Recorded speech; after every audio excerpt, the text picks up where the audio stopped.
వనపర్తి జిల్లా రెవెన్యూ ఉద్యోగులందరికీ Telangana revenue service association తరఫున హైదరాబాద్ నుంచి అందరు లీడర్లని వనపర్తి రప్పించినందుకు ప్రతి ఒక్కరికి పేరు పేరున నమస్కారాలు తెలియజేసుకుంటున్నా. వేదిక మీదున్న తెలంగాణ తహసీల్దార్స్ అసోసియేషన్ రాష్ట్ర అధ్యక్షులు Ramulu, Telangana revenue service association రాష్ట్ర అధ్యక్షులు బాణా రామిరెడ్డి, ఇందాక మిత్రులు చాలా రకరకాలుగా మాట్లాడేది కాబట్టి వాళ్ళందరి సమస్యలను విన్నా. నాకు అన్ని సమస్యలు రెవెన్యూ కుటుంబ సభ్యులందరి నాకు తెలుసు. కానీ అయినా కూడా వారి అన్ని సమస్యలు ఇక్కడికి వచ్చి వాళ్ళు చెప్పుకుంటే వాళ్ళ బాధలు తీరుతాయని ఇక్కడికి వచ్చిన. ఎందుకంటే ఏదైనా ఒక సమస్య ఉన్నప్పుడు సమస్య చెప్తుంటే మనం వినాలి. సమస్య విన్నప్పుడే ఆ సమస్య వాళ్ళకి సగం తీరినట్టు.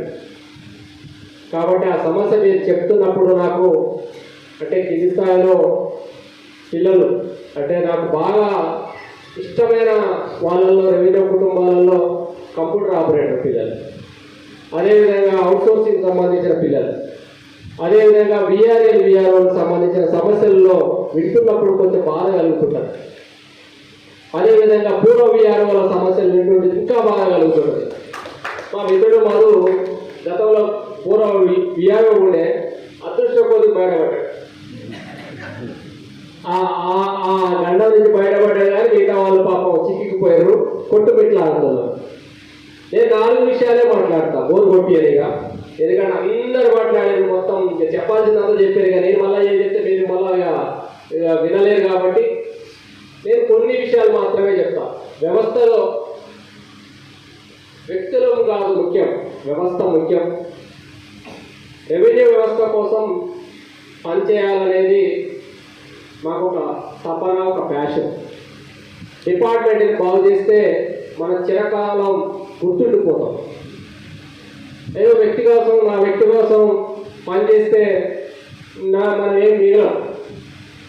నాకు ఈ మధ్యలో ఒక వ్యక్తి ఇంటర్వ్యూ చేసిండు, మీరు చూసి ఉంటారు. ఇంటర్వ్యూలో ఏమన్నాడంటే మిత్రుడు 2028లో నువ్వు ఎమ్మెల్యే అవుతావా కాంగ్రెస్ నుంచి అని అన్నాడు. నేను నవ్వినా.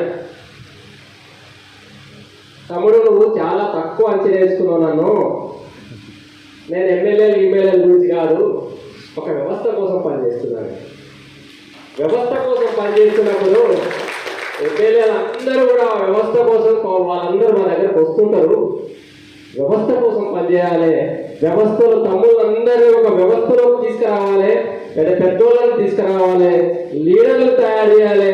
ఒక లీడర్ ఫ్యాక్టరీని తయారు చేసిన చెప్పుకుంటే ఇట్లా వరుస పెట్టి రాష్ట్రాలు మొత్తాన్ని కూడా ఒక జిల్లాకి ఒక కాన్స్టిట్యూన్సీకి ఎమ్మెల్యే ఏముంటుంది, పక్కన కూడా ఉంటాయి ఇక్కడ. అదే రాష్ట్రం మొత్తం అందరినీ తయారు చేస్తే, రెవెన్యూ ఉద్యోగులు అందరినీ కూడా ఒక గొప్పగా తయారు చేస్తే, రెవెన్యూ సిస్టాన్ని మంచిగా తయారు చేస్తే ఏమనుకుంటారు, గొప్పగా అనుకుంటారు. అంతకన్నా మనకు గొప్ప కావాల్సిన అవసరం లేదు. అది చెప్పిన. రెండో విషయం మీకు చెప్పాలి, ఈ రాబోయే అతి కొద్ది సమయంలోనే ఈ అసెంబ్లీలో రెవెన్యూ చట్టం రాబోతుంది.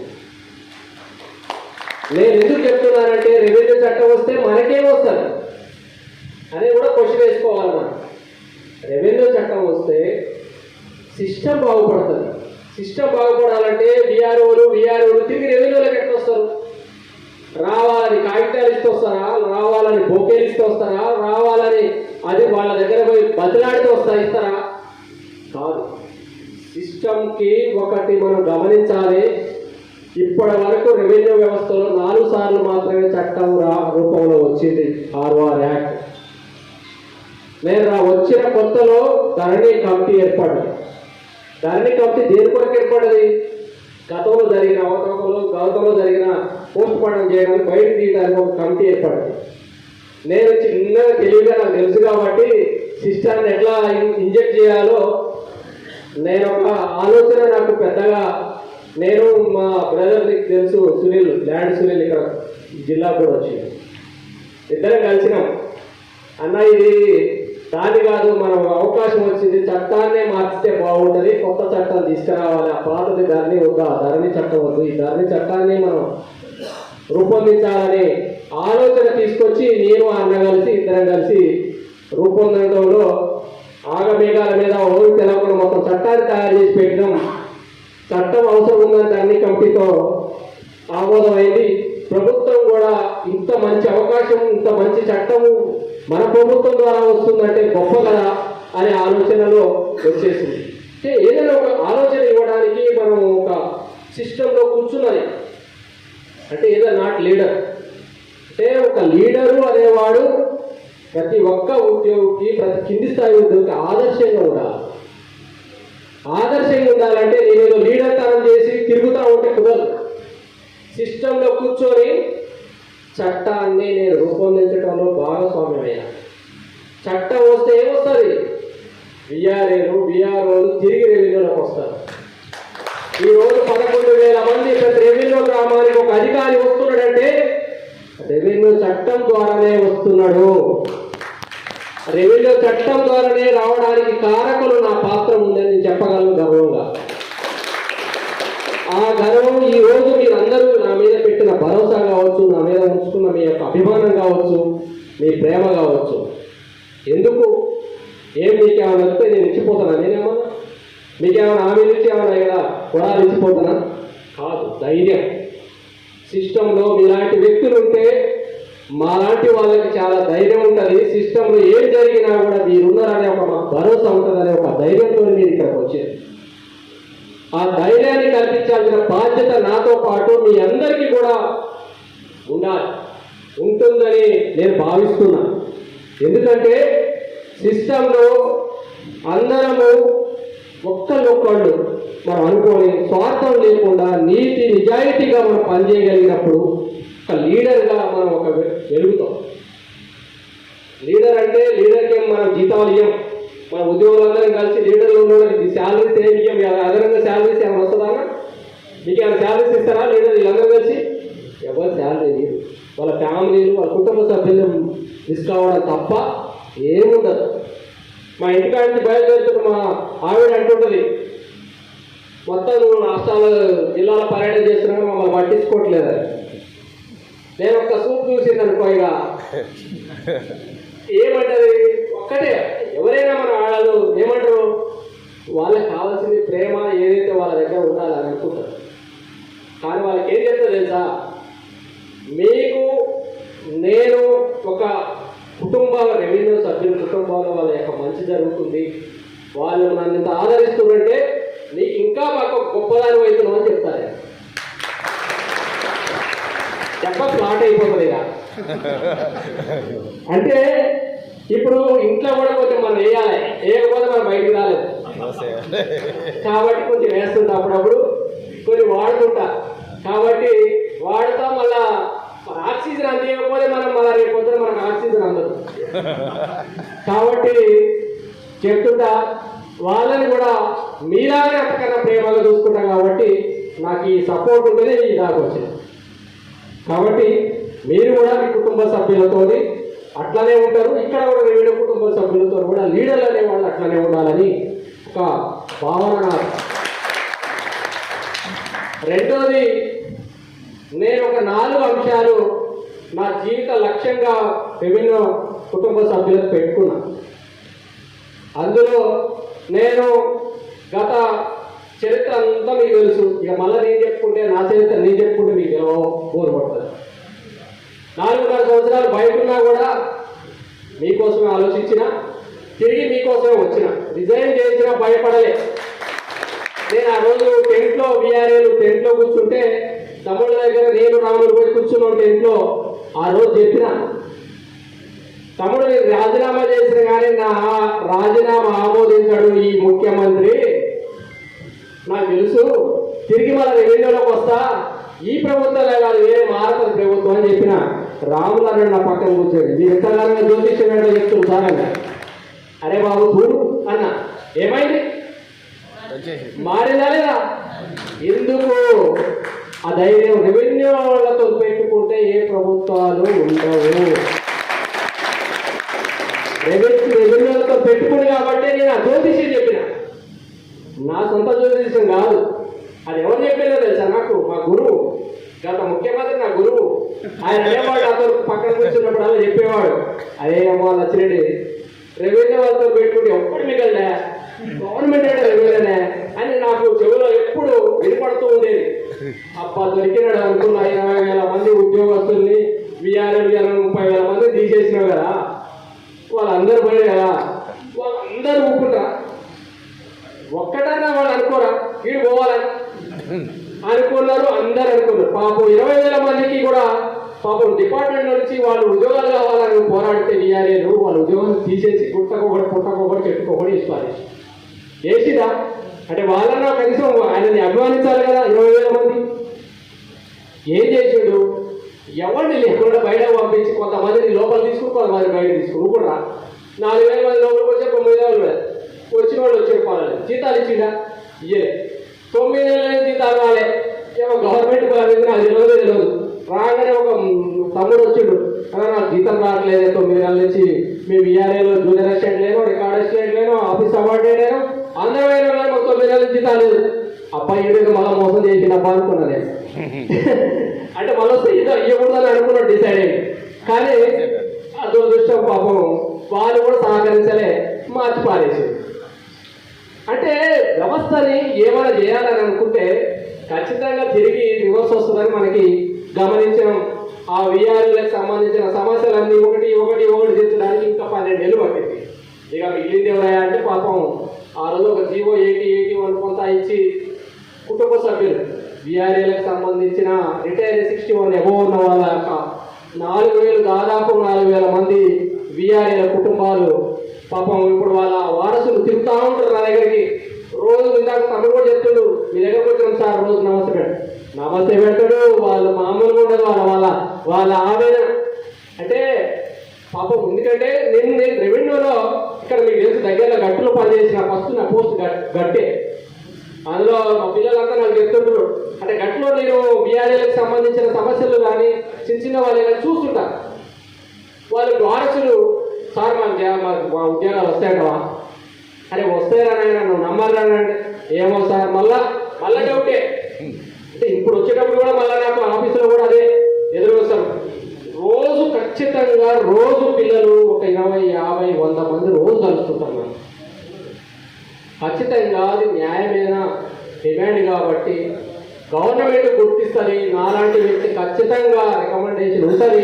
ఖచ్చితంగా విజ్ఞప్తి వినతితోని ప్రభుత్వం కూడా గుర్తించి వాళ్ళని బేషరతుగా VRLకి ఏదైతే 61 అబోవ్ మందిని కూడా తీసుకోవడానికి అవకాశం ఉంది. మనం తొందరపడి ఏ నిర్ణయాలు తీసుకున్నా కూడా మనమే ఇబ్బంది పడతాం కాబట్టి వాళ్ళందరికీ కూడా రావాలని మనందరం బలంగా కోరుకుందాం.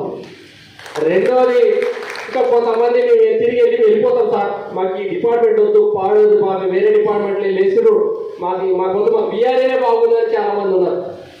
ఎందుకంటే వాళ్ళు పాపం జిల్లాలు దాటించారు, వాళ్ళని జోన్లు దాటించారు. వాటిని తీసుకొచ్చి ఆ వరంగల్ తీసుకొచ్చి ఇక్కడ మామూలు లేచి అసలు ఏంది ఉద్యోగం? అసలు జిల్లా పోస్టు జిల్లాలో ఉండాల్సింది పోయి జిల్లాలు మార్చేసారు. ఇకపోతే జూనియర్ అసిస్టెంట్, రికార్డ్ అసిస్టెంట్ కూడా జిల్లాలు తరిమి మార్చేసారు. నేను ఒకటే అడుగుతా, గ్రూప్ 4 పెట్టి కాలేజీలో ఉన్న నోటిఫికేషన్ జిల్లాలో ఇస్తాం. జిల్లానే కదా. గతంలో మరి ఇక సీనియర్లు ఇక్కడ పనిచేసిన వాళ్ళు అన్నలు ఉన్నారు, ఇక సీనియర్లు పనిచేసిన వాళ్ళు. అప్పుడు జూనియర్ అసిస్టెంట్ రిక్రూట్మెంట్ DSC ద్వారా కదా. మీ 1987 రిక్రూట్మెంట్ ఎట్లా జరిగిందన్నా? DSC కదా, జిల్లా కలెక్టరే కదా. ఇప్పుడు జిల్లాలో పోస్టర్ ఏం చేసిరా, జోన్లు పోయి మల్టీ జోన్ కూడా మారింది.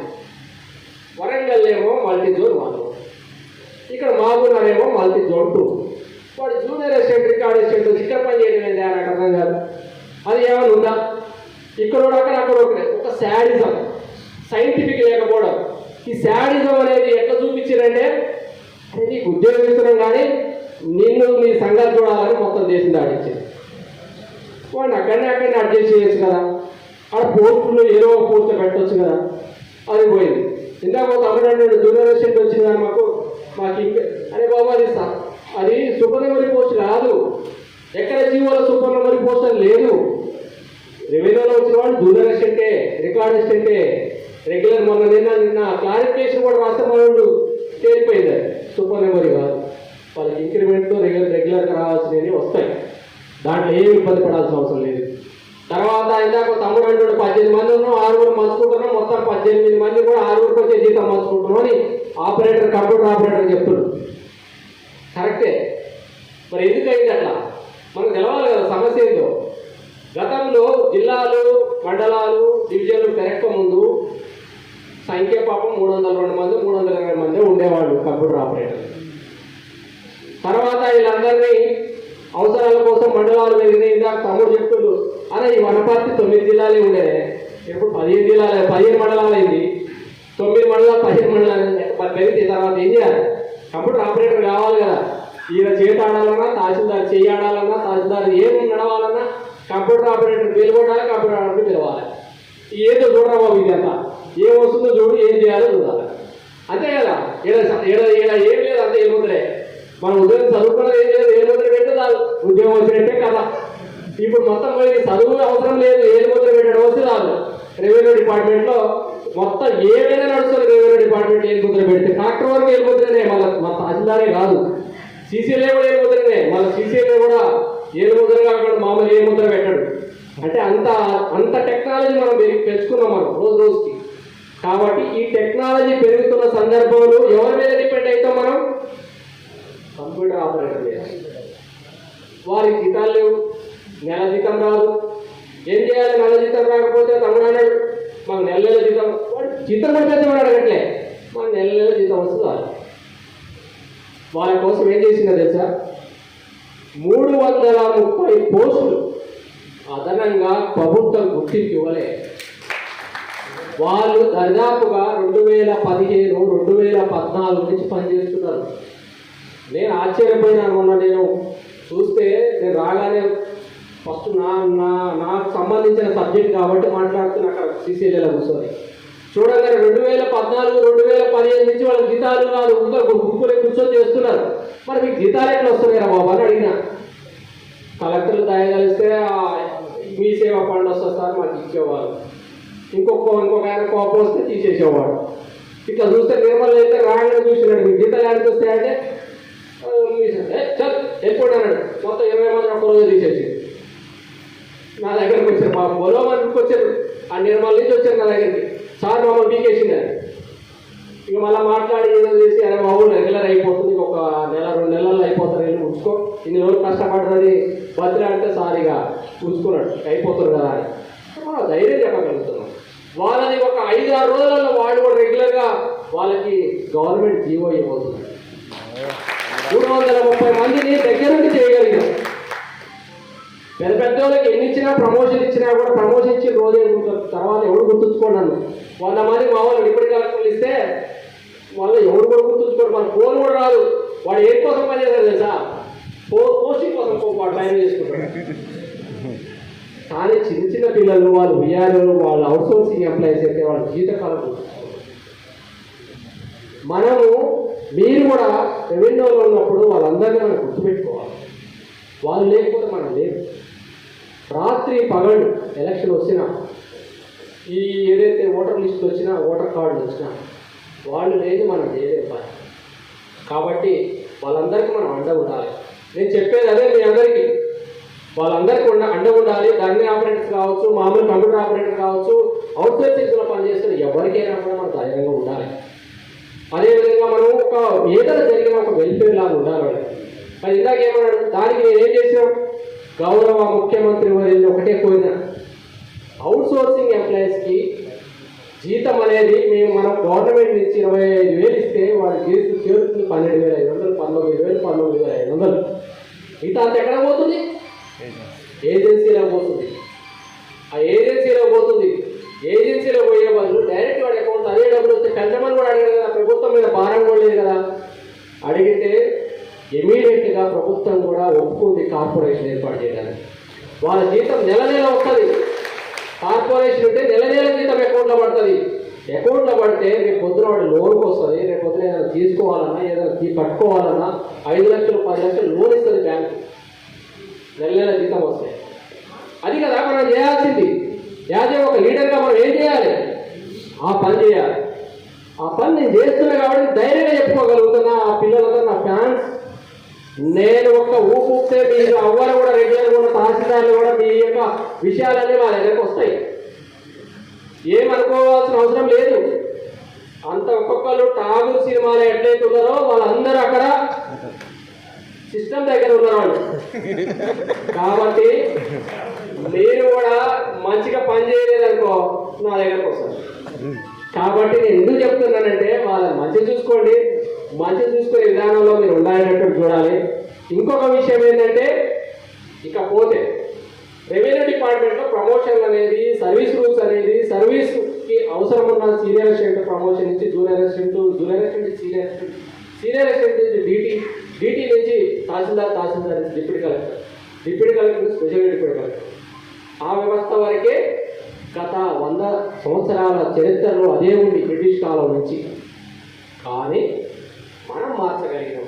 ఈ రోజు నేను మార్చగలిగానంటే 33 పోస్టులని రెవెన్యూ పోస్టులు తీసుకొచ్చిన ఘనత మన కొత్తలకే, ఎవరికి లేదు, ఏ ఇతర రాష్ట్రాల్లో కూడా లేదు. ఎందుకు? అరే మాకేం వస్తుందని మీరు అనుకోవచ్చు. మీకేం వస్తుందని నేను చెప్తా.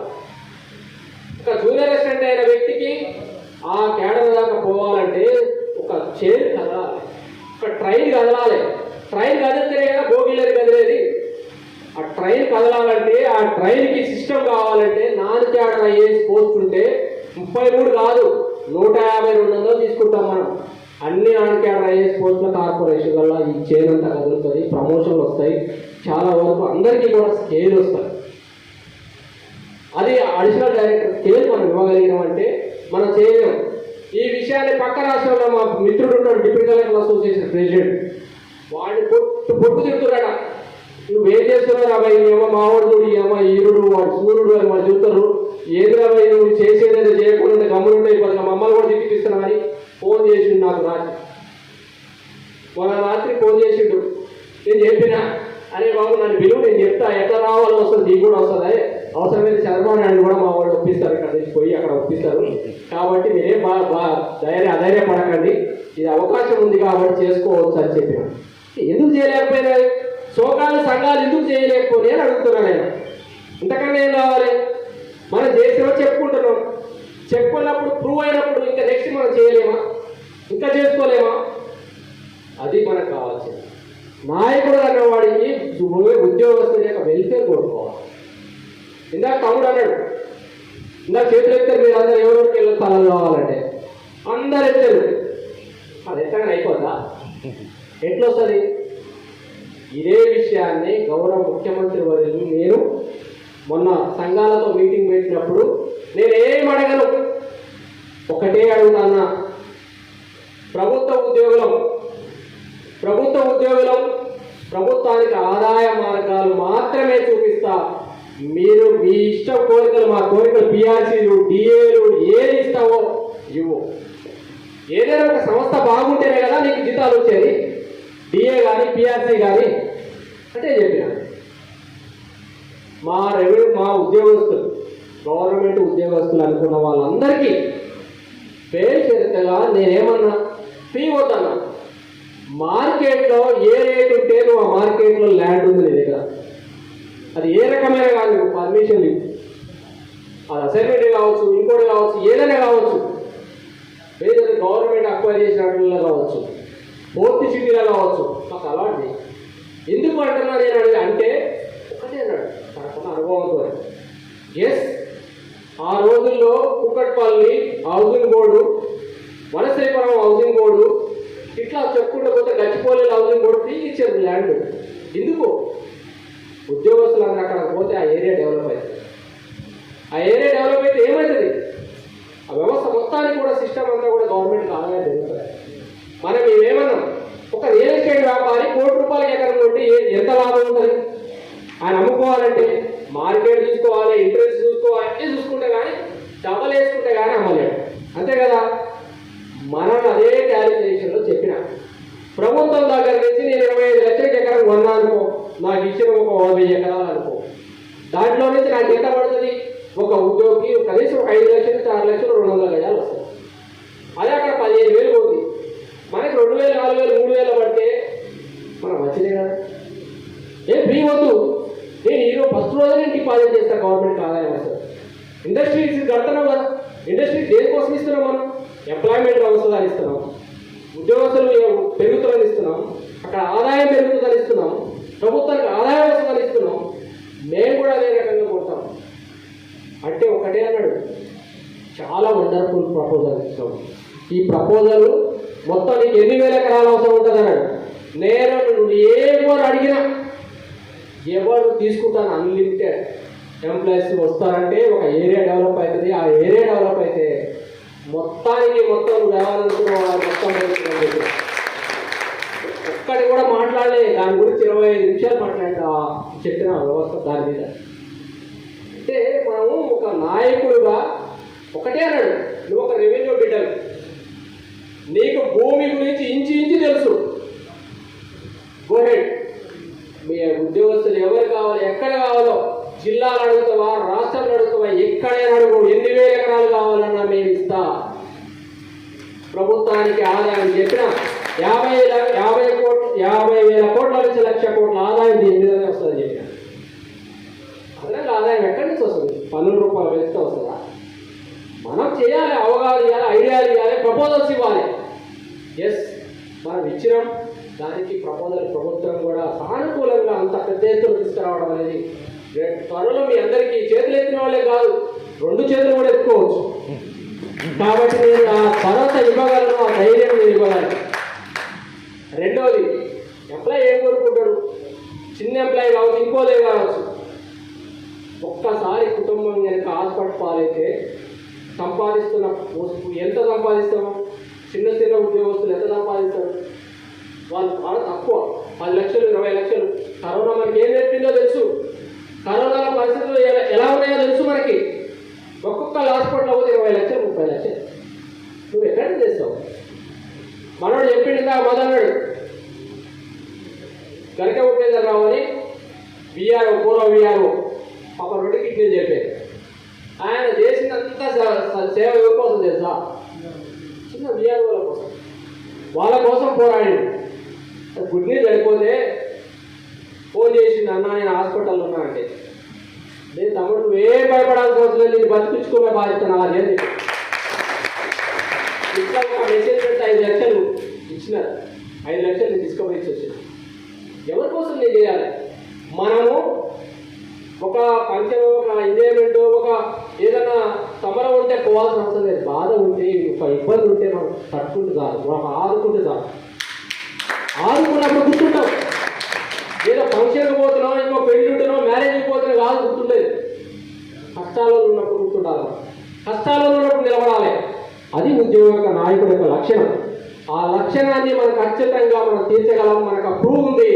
మీకు తెలుసు, గతంలో కూడా తహసీల్దార్లు కానీ, డీటీలు కానీ, కంప్యూటర్ ఆపరేటర్లు కానీ ఎవరికి ఇబ్బంది వచ్చినా ఇమీడియట్గా 50,000 రూపాయలు నేను ఇవ్వడానికి ఉన్నాం. ఆ ధైర్యం నాకు ఉంది. ఎందుకు? ఒక వెల్ఫేర్ ఫండ్ క్రియేట్ చేసుకోగలిగాం.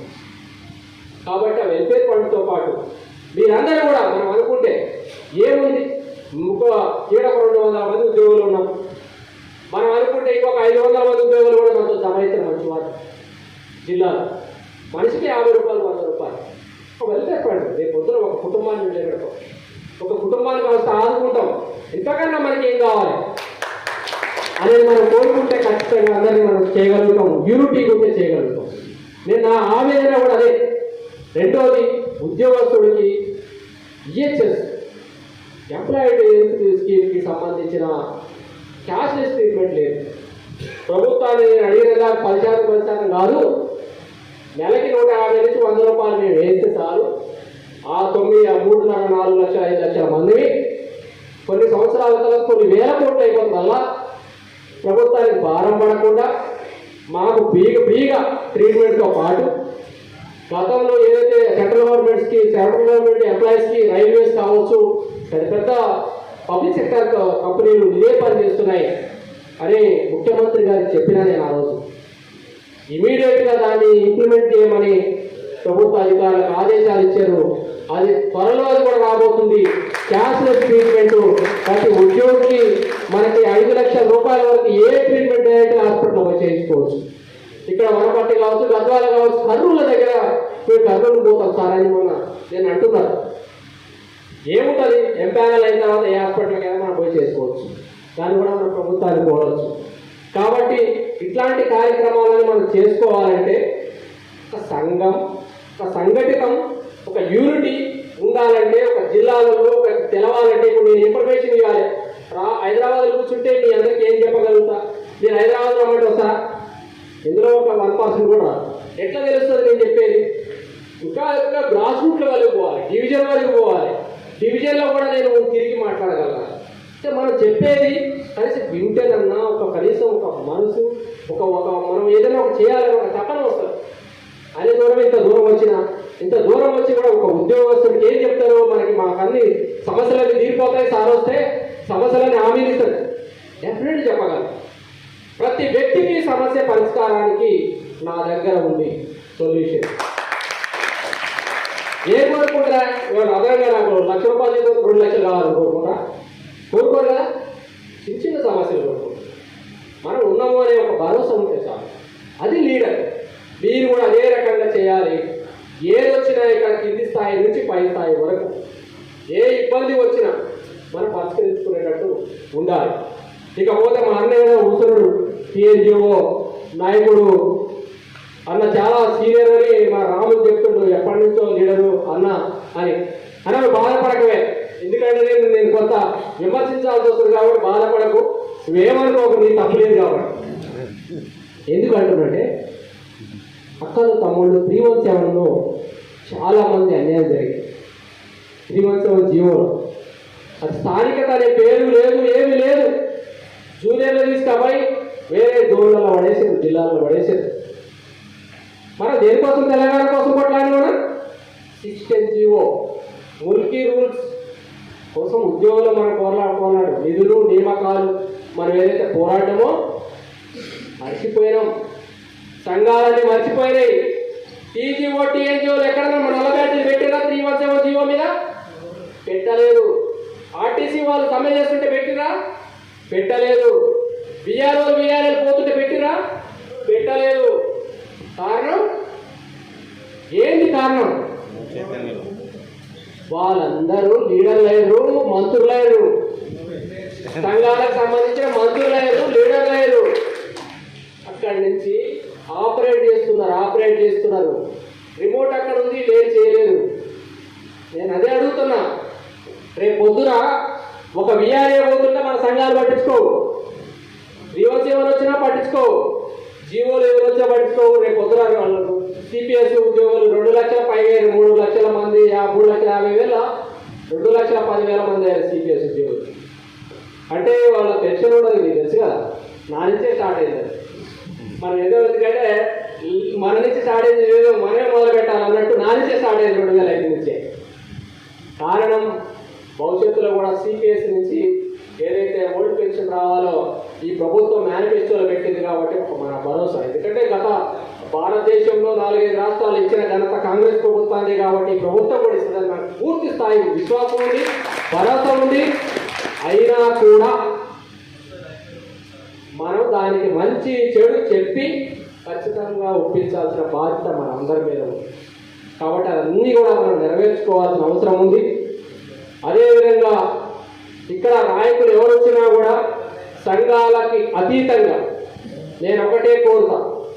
అందరూ అంటుండ్రు, అరే మన సంఘాలు ఎక్కువ వచ్చి పుట్టినాయి రేపు పోతాయి. అంటే సంఘాలు పోతాయి వస్తాయి, కానీ గుర్తుండేది ఒక్కళ్ళే, మంచి చేసినోడే. అవునా కదా? మంచి చేసినోళ్ళే గుర్తుంటారు. అందుకే మీరు మంచి చేయడానికి ప్రయత్నించండి. 100 సంఘాలు ఉన్నాయి, చేసేవాడు ఒక్కడుంటే చాలు, మంచి చేసేవాడు ఒక్కడున్నా చాలు, వాడి వైపు మీరు నిలబడండి. కాబట్టి మీ అందరికీ కూడా పేరు చెప్పేది ఏంటంటే, మరొకసారి వాళ్ళకి ధైర్యం ఇవ్వండి, ఆక్సిజన్ ఇవ్వండి, సపోర్ట్ ఇవ్వండి. నాలాంటి వ్యక్తి మీకు సమస్య లేకుండా చేయడానికి ముందుకు వస్తాడు. ఇంకా చాలామంది పుట్టుకు రావాలి, చాలామంది రావాలని కోరుకుంటున్నాను నేను. నాలాంటి వ్యక్తులు వస్తూనే ఉండాలి. వస్తూ ఉంటే ఒక ఉద్యోగస్తుల యొక్క మంచి కోరుకుంటారు, వెల్ఫేర్ కోరుకుంటారు. కాబట్టి ఉద్యోగస్తులు వెల్ఫేర్ కోరుకోవాలి, సంఘ నాయకులు వెల్ఫేర్ కాదు. నిన్న భద్రాద్రిలో ఒకడు అంటాడు, అరే మాదే గుర్తింపున్న సంఘం అడడి. ఎవరికి రావాలి గుర్తింపు? నువ్వు చేసే పనికి కావాలి గుర్తింపు, కానీ నీకు గుర్తింపు కాదు. ఒక జేఏసీ ఉంది, ఇంకా 2వ జేఏసీ అంటాడు. నువ్వు ఎవడు ఈ ప్రజాస్వామ్యంలో నా ఒక్కడికే నాది నేను అనడం తప్పు. ఎవడి శాశ్వతం కాదు, ఎవడు మంచి చేస్తే వాళ్ళు వైపు వస్తారు. అది గుర్తుపెట్టుకోవాలి ఉద్యోగస్తులందరూ కూడా. కాబట్టి మనందరము నేను మరొకసారి అప్పీల్ చేసేది మీకు ఒకటే, పై నుంచి కింది దాకా, కింద నుంచి పై దాకా ఒకటే హైలైట్ ఉండాలి. మనం పైకి పోతున్నామంటే కిందోళ్ళు బాగా చూసుకుంటే పైకి పోతాం. కాబట్టి ఆపరేటర్స్ కావచ్చు, అవుట్సోర్సింగ్ కావచ్చు, విఆర్ఓలకు సంబంధించిన అందరూ కూడా త్వరలో 11,000 మంది ఏ బేషరతు ఏ కండిషన్ లేకుండా అందరూ కూడా రెవెన్యూలకు రాబోతున్నారు. నేను వచ్చే ముందే అది ఆ ఫైల్ చూసి ఆ ఫైల్ పెట్టి సంతకం పెట్టి వచ్చిన అర్థం చేసుకోండి. కాబట్టి మీరు ఎవరు కూడా భరోసా అధైర్యపడాల్సిన అవసరం లేదు. మీరు ముందుకెళ్ళండి, నా సపోర్ట్ ఉంటుంది.